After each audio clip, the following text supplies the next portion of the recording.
Hello, Patriot fans, and welcome into another edition of Patriot Baseball Weekly. I'm your host, Jonathan Davidson, and by now you know the guy sitting to my right is head coach Art Inabinet. Art, thanks for being here. Absolutely, glad to be here. Well, it was an interesting weekend, to say the least. It was a different feel from the USC-Aiken games from a week ago. Georgia Southwestern came in here, and you mentioned it in your preview show. You thought they were coming in with a lot of energy, and that's exactly what they did early on, really getting after you guys. Absolutely. They played well the first game, and we didn't do a very good job of stopping them early in the series. And, we fought back, cut it to 4-3 there after one inning.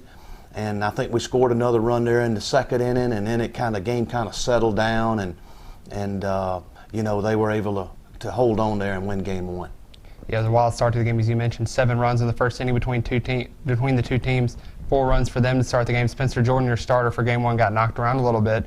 Fortunately, he had to come out of the game in the second, which forced you guys to dip into your bullpen really early, and you burned through a lot of pitchers early on. Yeah, and that's usually not a good thing when you have to go to your bullpen in the second inning. We've been having to do that too much, too often, and we've got to do better. You know, our starters, when they go out there, have got to give us quality starts. We're looking for 5 to 6 innings, and then we can turn it over to our bullpen, and we feel like our bullpen's pretty good, so hopefully we can get some longer starts.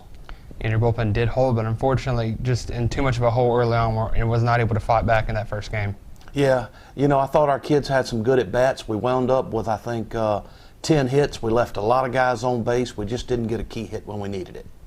Yeah, well, the good thing about baseball, I've mentioned it before, and especially this time, you only had to wait 30 minutes before you got your second chance, and down 2-0 already in the second game. Starter Daniel Barfield gave up a couple runs early on, a couple unearned runs on an error, but he really turned it around, and he went 8 strong innings, the longest start of any of your starters this year. He looked really good. Yeah, we needed a quality start from Daniel, and he gave it to us because we had to use the bullpen so much in game one, and he really pitched well. And after the first inning, he really never got in trouble after that. I don't think he wound up giving up but 3 hits in 8 innings. Very proud of him. We needed that. He saved our bullpen and gave us a chance to even that series up, which we did. He only allowed 2 runners to get into scoring position after that first inning, so a very solid outing for Barfield. But the story of Game 2 had to be Dalton Gress. 2 home runs in the first game, the first player in the history of Sparrow Stadium to hit 2 home runs in a game, and he really set you guys up, and offense came through, and you guys scratched out the win. Dalton's playing really well right now. He's seeing the ball. It must look like a balloon to him right now, and I'm so happy for him because he's done everything he's supposed to do as a student athlete. Last year he was, if I'm not mistaken, our academic award winner for our entire athletic department. He's got close to a 4.0, and he's just an exceptional kid on and off the field, and we're very proud of him. A lot of people happy for Dalton, and I got a chance to talk with him after his historic day, and here's what he had to say about the big day at the plate. Here with Dalton Gress. Dalton, a huge weekend for you. 2 homers in the game yesterday. What was the key to all your success?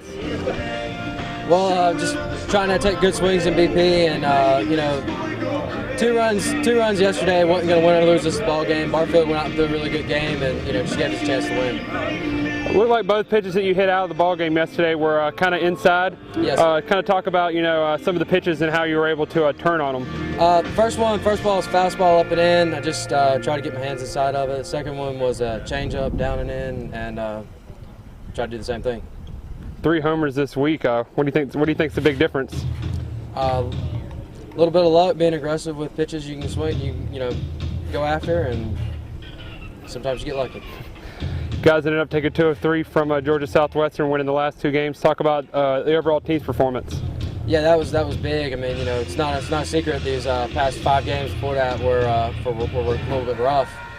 So it was nice to get back in the win column, win a series, and have a little momentum going into next week. All right, Dalton, thanks, and good luck going forward. Thank you. Game 3 of the series yesterday ended up being a pitching duel until the very end.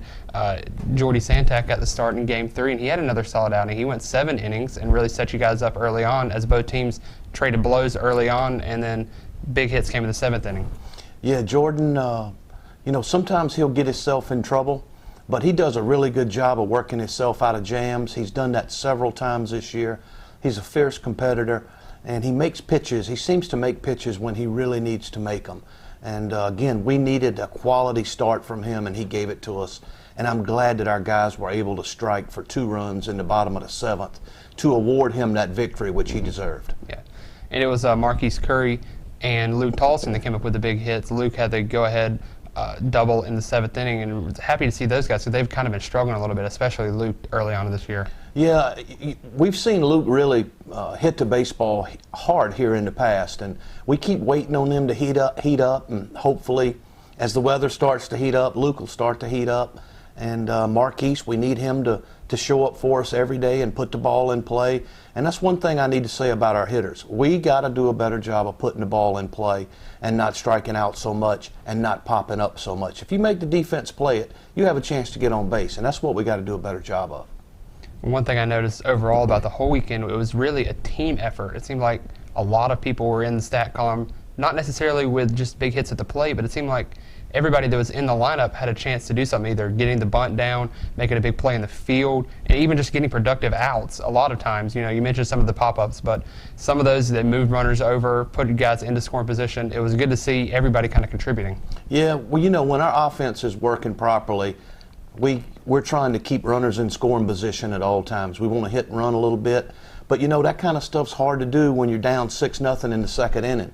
It kind of takes you out of what you want to do philosophically. So we got to pitch well, we got to play great defense, and offensively give our guys a chance on the offensive side to do the things that we do so that we can be successful.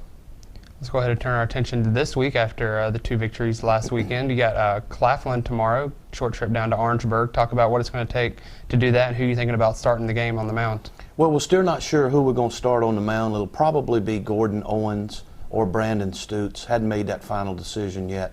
But Claflin's always got a good club. I talked to their coach, and he feels real good about the team where they're at right now. I know they went down and played Florida Southern 3 tough games last weekend. So we're going to have our hands full again. We got to continue to play good baseball and get ourselves ready for the weekend. We got a tough weekend coming up against Lander. Let's go ahead and get into that also here quickly. I know it's still kind of early in the week, but who are you thinking about starting on the mound, and what's going to be some keys to pick up some victories on the road for the first time on Peach Belt play? Well, I think that we've got to run Barfield back out there, and we got to run Santac back out there, and those 2 guys will probably throw in the weekend for sure. Not sure about the other spot yet. We're still trying to make a decision on that. It is going to be a tough series on the road. They got a very good baseball team. I think they're ranked in the top 10 or 8 or 10 in the country. So we're going to have our hands full. We're going to have to play well, but hopefully the guys will be up for the challenge. Coach, we know it's never going to be easy. It's always tough on the road, especially in the Peach Belt Conference, one of the best conferences in the country. But hopefully you guys know what you're getting into and you're going to be up for the challenge. Well, hopefully our guys will come out and practice and play every day. And, this weekend and even tomorrow when we go down to the Orangeburgs, no exception. We got to have ourselves mentally and physically prepared to play every day. Coach, thanks for taking the time to talk with us today, and good luck going forward. Thanks, John. And I'd like to remind everyone to keep up with the Patriots on FMUpatriots.com. You can get full roster information and keep up with all the events this weekend on the road. While you're over there, don't forget to check out our social media pages at FMU Sports. Once again, this is the Patriot Sports Network. I'm Jonathan Davidson. Have a great day, everybody.